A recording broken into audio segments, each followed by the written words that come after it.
नमस्कार दोस्तों, मैं कविता अपने YouTube चैनल कविता के अवधि लोकगीत में एक बार फिर से हाजिर हूँ आपके लिए चुटकुला नाच गीत लेकर। सुनिएगा, कैसा लगता है कमेंट के माध्यम से बताइएगा।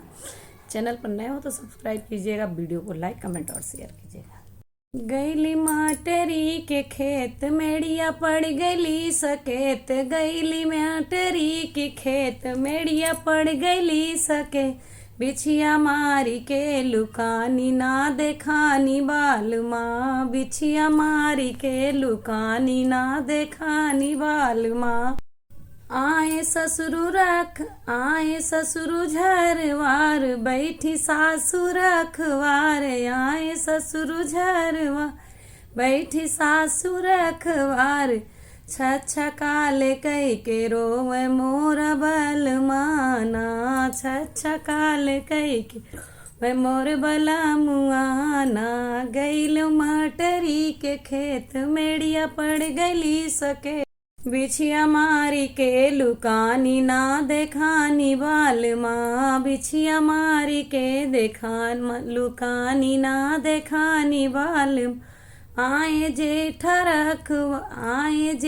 झरवार, बैठी जिठनी रख, आए जेठा रख झरवार, बैठी जिठनी रख, अरे छछकाले कई के रोवे मोर बला मुआना, छछकाले कई के रोए मोर बला आना। गईल मटरी के खेत मेढ़िया पड़ी गईली सकेत, बिछिया मारी के लुकानी मोरे बला मुआना, बिछिया के लुकानी मोरे बला मुआना। आए देवरा झरवार, बैठी छोटी रख, रे आए देवरा झरवार, बैठी छोटी रख, छछकाले कई के रोए मोरे बला मुआना, छछकाले कई के रोए मोरे बला मुआन।